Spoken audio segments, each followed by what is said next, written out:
This is Good Morning Jacksonville. And right now at 6:30, a man seen rolling down a Jacksonville highway is now gaining national attention. You can see why. He's not using his hands on a motorcycle. Of course, a lot of people are talking about this online. And our Brooks Baptiste, he has the buzz that is just ahead right here on Good Morning Jacksonville. And this morning, police need your help finding a person who stole a donation jar meant for a grieving family. Yes, folks, it has happened again. You know how we know? Because you can see it so very clearly in that surveillance video at the La Raza Mexican store on Sunday. It was meant to help Haiti Villanueva's family get the little girl's body back to Honduras. Hopefully they can find him as quickly as possible. All right, let's get over to our weather forecast now. Storm expert, meteorologist Mike Prangley. Hey, Mike, good morning. Yes, good morning. Yes, and we mean it here. Look at that beautiful sunrise once again at the beach. Little Saharan dust adding to the beauty. Definitely a gift, that's for sure. 77 degrees out there. We got, it feels like, a 78. Nice quiet start. Our school of the day, though, yeah, that shows the storm timing really well on the west side. All right, so we're talking about David Yazdia. A big shout out to Bishop Snyder, our school of the day. You've got some rain coming your way by 2 o'clock.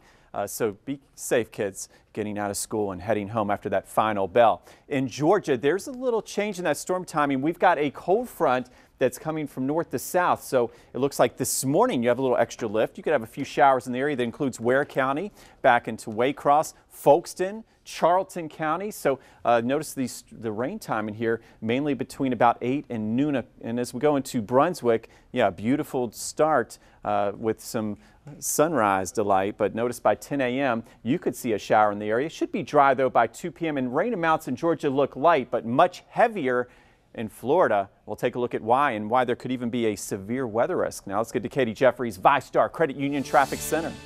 All right, let's get you out the door. We're kind of in that time where rush hour is just beginning. Here's a look towards I-95 near Emerson. That is the southbound side. This is the northbound side, and both definitely starting to pick up out there. But at least I'm not seeing any brake lights or anything like that. No reports of any crashes causing any problems. Going across the Buckman Bridge, whether you're traveling towards Mandarin or towards Orange Park, both look good right now, but I expect the congestion right as you're exiting the Buckman Bridge there to start building in probably by about 6:45. That's usually the time we start to see slowdowns. Going across the Dames Point Bridge, no reports of any problems there. About a 10-minute ride from Atlantic, cross the bridge over towards I-95. And taking a quick look here towards the Georgia area, 95, 17, even 301 over there towards Folkestone. They all look like they're moving along pretty well. Katie, thank you. It's 6:33. So today is actually 1 year to the day since a collision at sea killed 10 sailors aboard the USS John McCain off the coast of Singapore. Now the Navy is saying many of the changes that needed to be made in order to prevent collisions like this have been made, but more still must be done. Navy Secretary Richard Spencer says 78 of the 110 recommendations have been implemented, including better training for officers and better technology on board ship. The McCain was the second ship involved in a deadly collision back in 2017. Well, a local mental health center is tackling one of the most common barriers to care. We're talking about a lack of transportation. The Stewart Marchman Act Behavioral Health Care Drop-In Center in St. Augustine is now offering a shuttle. The drop-in center coordinator says that she makes an hour-and-a-half loop in the morning to pick people up and drop them off again in the afternoon. Now, Beth Reese says that it's often difficult for people with mental illness to plan ahead, and taking public transportation can be daunting. I think if you have a way to get here, then maybe that will encourage people to try to do other things that they're not doing on their own. Now, in order to take the shuttle, you do have to stop by the drop-in center in person first. We have more information, including the stops to the shuttle route, on our website right now for you at firstcoastnews.com. Well, you've likely heard the saying that fishing is called fishing, not catching, but there's a type of fishing that's gaining popularity on the First Coast. It's also helping to clean up our waterways, one catch at a time. I'm just tying that down to the dock so I don't lose my rope as I, throw the magnet out. On this gorgeous sunny Saturday in Fleming Island, Alex Jacobson takes me out fishing. Not for bass or even catfish, even though they could be found here in Doctor's Lake. No, Alex is winding up his rope, getting it ready, and tossing out his lure, so to say. A 1,000-pound pole magnet. You're not just casting a lure out, or you're not, hoping to get something. With magnet fishing, there's a much higher chance of actually catching something because of, there's going to be a lot of debris and stuff in the water. His YouTube channel follows his fishing journeys. Boom. He got all of this in one day of magnet fishing. So far. A knife, some bottle caps. The day he and I went. So we actually got an old piece of rebar there. And some other scraps. He says it's fun. You never know what you're going to get. And what I think was an old boat horn. It hasn't been confirmed yet. It's also good for the environment. I like finding stuff like that because then I can get it out of the river and clean it up and whatnot.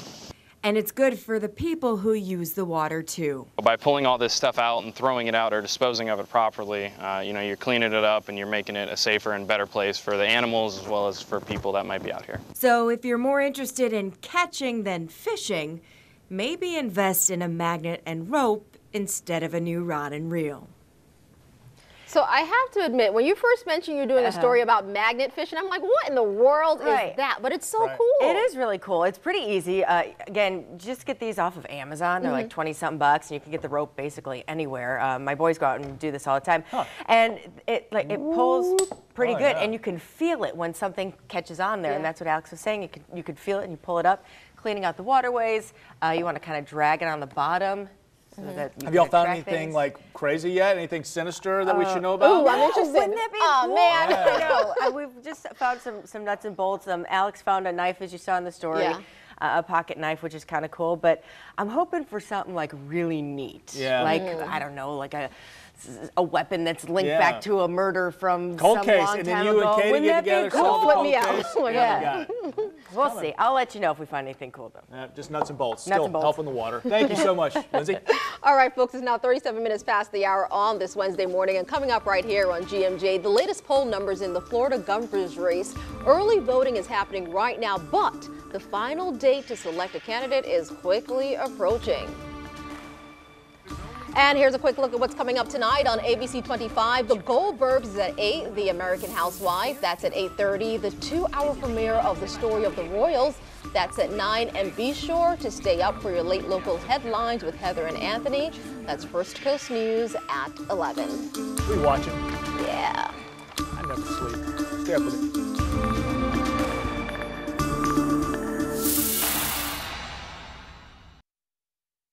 Team sideline. It's grind time. Yeah, we on the sideline. High school football is back, and the First Coast sports team is kicking off the 2018 season with a bang. We'll be live on the campus of Raines High School for the Sideline 2018 Ultimate Game Day Experience Show with a live look in at the Raines League game, telling you the top 10 teams you need to watch for, showing your hashtag Team Sideline photos, and more. So join us for the Sideline 2018 Ultimate Game Day Experience Show Friday night at 7:30 on ABC 25. It's grind time. Yeah, we on the sideline. That song always gets me hyped up. All right, folks, have you seen this video yet on social media? When I saw this, my jaw dropped. So Lexi Henry, our First Coast News viewer, sent this in. It is pretty frightening to look at to me. This is a shelf cloud at Jacksonville Beach Pier yesterday when the storms rolled in. Very eerie, I'd say. Looks like a scene out of a movie, but will there be a repeat for today? For more on that, we're going to check it now with your storm expert, meteorologist Mike Prangley. Wow, that's taking my breath away. Woo. I mean, we've seen shelf clouds before, but every time you see them move in, it's always like, oh my gosh. Catches your attention, that's for sure. Today, we could see a repeat. Okay. We've got a front in the area, extra lift, and maybe a couple storms with gusty winds of 50 to 60 miles per hour. What you need to know, this morning there's a few rain showers mainly in southeast Georgia. So if you're in Georgia, not expecting the shelf clouds. Once you get to Duval and southward, Clay, Putnam, St. John's, we could see those storms between 2 and 6 p.m. that do include some gusty winds and shelf cloud with that high of 91. But here's the good news. Like yesterday, we're going to calm down for those evening plans, and it's canines and crustaceans out at the ballpark tonight. Great jumbo shrimp weather, Katie. Should be dry. Always a fun time with those dogs. Oh, I love it. Anything where you can bring your dog, you know I'm in. Yes. All right, let's take a live look outside. Things are moving along pretty well on this Wednesday morning, but it is starting to pick up. Look at that congestion, that bottleneck that's already building in on I-10 eastbound near Cassett. So do keep that in mind as you head out the door. Those bottlenecks are already forming. There's a report of a broken down car on 295 northbound just before Normandy. Look out for it there in the right shoulder. Also I-10 on the westbound side near Cassett. Look out for a broken down car there in the right shoulder as well. But really, the slowdown is on the eastbound side because you have that bottleneck already about 8 to 10 minutes and growing to go from 295 to downtown. Thank you guys so much. It is 6:42. That means your power block of nonstop news is right around the corner. We've got a story gaining national attention for all the wrong reasons. What to not ever do on the road on your motorcycle. Just ahead. And high school football is back, and the varsity team at Ponte Vedra High is investing in some new technology, all aimed at reducing brain injuries and concussions. I'll have a live report coming up next in your power block of nonstop news.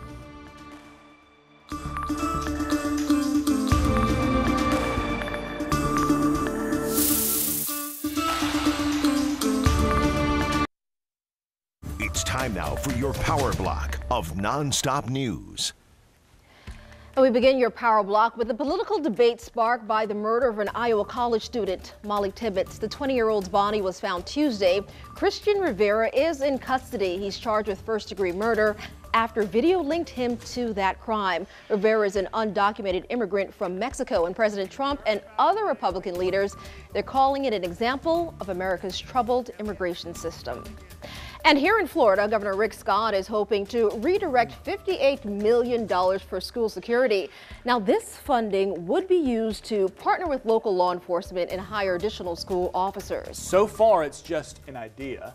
The Legislative Budget Commission still has to approve it, has to go through all the fine print with this as well. But we know so many schools are still lacking with that security as well from the plan. All right, right now, a local business owner needs your help, needs all of our help, really. He was shot during a robbery 4 weeks ago. His medical bills are piling up, so much, in fact, that he's probably going to have to close up shop. First Coast News' Lana Harris live in Arlington with how you can help out. Lana? Yeah, good morning. And unfortunately, he's going to have to close up shop pretty soon out here. Look at this. You can't even get gas here anymore. The pumps are all covered up. We're told after all the surgeries he's had and those mounting hospital bills, that's already at $12,000. He just can't afford to keep it open. So now the convenience store is only open for a few hours a day. Again, no gas. His wife's been stepping in while he's been in the hospital. But get this, even she is battling breast cancer. So this family has really just had a rough go of it. But with everything they're dealing with, he says he can't thank the community enough for the support they've given him. Take a listen. I wanted to say my goodbyes. I can't sit down for more than 10 minutes and walk for more than 5. People are donating generously, and I'll say this from the bottom of my heart. I thank you all. Now, if you'd like to help him and his family, we've got the information to his GoFundMe on our website, firstcoastnews.com. Reporting live in Jacksonville, Lana Harris, First Coast News, on your side. So when it comes to football, a big concern for parents is safety, and one local high school is stepping up its efforts to prevent concussions with some new safety gear. First Coast News camera Eppinger hits the gridiron at Ponte Vedra High School with a look at the NFL's safest helmet.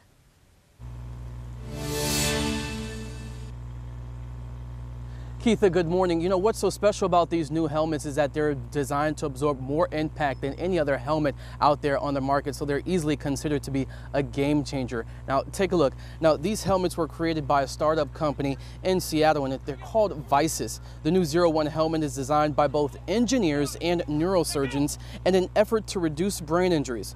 They're worn by most players in the NFL, and even though they can't prevent concussions 100%, players say it still gives them assurance that they will be protected while out on the field. Sometimes going into games or going into stuff like that, I'd feel a little bit nervous about my head safety and all that sort of stuff. But with this new helmet, it kind of gives me a greater sense of confidence knowing that I'm going to be all right at the end of the day, you know? Now, these new helmets were bought with the help of the team's booster club, and they cost anywhere up to $950, whereas a traditional helmet costs around $350. Now, we should also mention that Ponte Vedra High varsity has their first football game coming up this Friday, and they'll be taking on their rival team, Nice High School, here locally in Ponte Vedra. For now, reporting live, Cameron Leppinger, First Coast News, on your side. 6:49 is your time. Let's get you caught up on the latest this morning. Michael Cohen says that he arranged payments to women at Trump's direction, President Trump's direction. The president's former personal lawyer pleaded guilty to 8 counts of tax evasion, bank fraud, and campaign finance violations. He acknowledged that he paid hush money to adult film actress Stormy Daniels at the direction of the president. He faces 65 years in prison, but as part of a plea deal, prosecutors are recommending 4 to 5 years. And the president's former campaign manager, Paul Manafort, was found guilty on 8 charges. This was yesterday of bank and tax fraud. The jury deliberated for 4 days before announcing the verdict at the federal courthouse in Alexandria, Virginia. Manafort faced a total of 18 counts, but the jury said it was deadlocked on the remaining 10 charges. 69-year-old Manafort faces an estimated 7 to 9 years in prison. All right, good morning. We've got a few showers, early bird showers, southeast Georgia. Okay, yeah, Nassau County even getting on a shower moving toward Yulee right now. So this morning, we're talking about most of the rain from areas of Waycross, Folkestone, Brunswick, St. Mary's, Kingsland. So have those umbrellas handy. And then this afternoon, south of I-10, we could have a storm zone here that does include some gusty winds like yesterday. But this morning, first showers heading toward Waycross by 7:30, then off to Brunswick as we head toward 9:30. In fact, on our precision cast, you can see some of those rain amounts, mainly a 1/4 inch or less, but keep in mind, Folkestone, you'll get on that early shower by 9 a.m. Should be dry by 1 p.m. Brunswick, main rain time between 10 a.m. and 2 p.m. Farther south, though, it's all about gusty winds and stronger storms with more heating to work with. So the north side, Jacksonville Zoo could see that rain by 2 o'clock. The Riverwalk, we may have that shelf cloud downtown and some gusty winds by 3 p.m. Be ready, but it will dry out for the jumbo shrimp tonight. Rain should be out of here by 6 p.m. The new 9B Veterans Parkway, St. Johns County, your prime time for rain between 3 and 4 o'clock, then off to the World Golf Hall of Fame by 4. St. Augustine Lighthouse, one of my favorite places, but we need to clear that lighthouse by 5 o'clock with some vicious lightning in the area. Weather impacts lightning and wind between 2 and 6 o'clock for most of us. 7-day forecast shows an earlier timing on that weekend rain. We should be dry for the Jaguars. Now let's get to Katie Jeffries, ViStar Credit Union Traffic Center. It's your power block of traffic. Let's get you guys out the door. Beautiful sunrise out there, and the Buckman Bridge is moving. But you can see on this side, headed towards kind of the Mandarin area, it is, of course, a bit heavier out there. So just keep that in mind. You got that bottleneck starting to form. If you are traveling along 295 northbound, there's a broken down car on the right shoulder there, just as you had passed Normandy, so be careful for that. Also on I-10 westbound near Cassett, look out for a right shoulder there blocked by a broken down car as well. But on the eastbound side, you've got those kind of heavy bottleneck delays. It also doesn't help that you're kind of driving into the sun, so you might have a bit of a sun delay here too. About 8 to 12 minutes at this point and building. Now, if you're traveling on 95 northbound, I'm not seeing any issues traveling from basically 295 through the south side towards downtown. It's not bad there at this point, but that tends to get heavier around about 7:15. Elsewhere along your roadways traveling through downtown, your bridges right now look pretty good, but I just saw a report that there could be a crash at I-95 near 8th Street that could be blocking a right lane, so that could delay your approach to downtown. Thanks for that, Katie. It's now 52 minutes past the hour. Here's a look at your GMJ on the go. Police need your help finding a person who stole a donation jar meant for a grieving family. Please take a look at your screen. Yes, it happened again, folks, this time at La Raza Mexican store on Sunday. If you know anything, perhaps you recognize that suspect, you're urged to please call police. The family is raising funds to send little Haiti's body back home to Honduras for burial. The state's now launching an investigation after more than 1,000 DCF employees applied for food stamps following Hurricane Irma. First Coast News reported that so far, 31 of them will have to be fired because officials say they never should have applied for that assistance in the first place. Well, some sad news here. The former mayor of St. Augustine, John Bailey, you probably recognize him right there. He died Friday. He was 94 years old. He was the mayor from 1965 to 67, during which time the city celebrated its 400th anniversary. You know, we just did 500 big ones.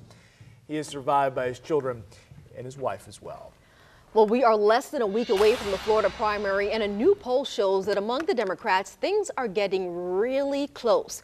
Gwen Graham still leads with 29%, with Philip Levine right at 17%. Andrew Gillum and Jeff Green are both at around 11%. Now, Gillum he was in town at the 1904 Musical Hall just last night for a final push ahead of the election. When asked why voters should vote for him, he simply said he's the best person for the job. And on the GOP side of things, in the nomination for governor there, well, that race could not be tighter according to a new FAU poll at least. It's just about a tie between Ron DeSantis at 32% and Adam Putnam at 31%. Of course, the margin for error for this specific poll is 7 points, so a virtual toss-up. Early voting, of course, still going on right now. The primaries are on Tuesday. They're closed primaries. Make sure you get out and you vote. And you can vote informed by checking out our new political talk show. It is live right now. You do not have to wait on us to air it to watch it. Go to YouTube this very moment. You can see 5 of the 7 candidates running for governor here in Florida. Learn a little more about them. Help you make your decision. Again, search First Coast News on YouTube. You'll see open tab, half-hour episodes with each one of them.